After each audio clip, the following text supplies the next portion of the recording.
how to disable or turn off weapon canting in Fortnite.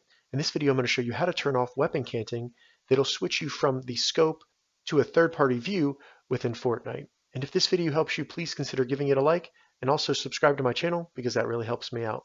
So to disable weapon canting in Fortnite, the first thing we need to do is open up the settings, and we can do that by selecting the menu button on our controller or just opening up the menu in Fortnite.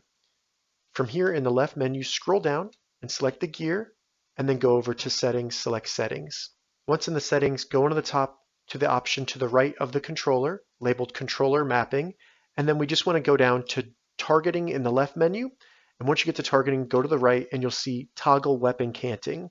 All we need to do is make sure that we have the X selected, then select that, and it will clear the toggle for weapon canting. So now we can go back, make sure you save those settings, and then you have now turned off or disabled weapon canting in Fortnite.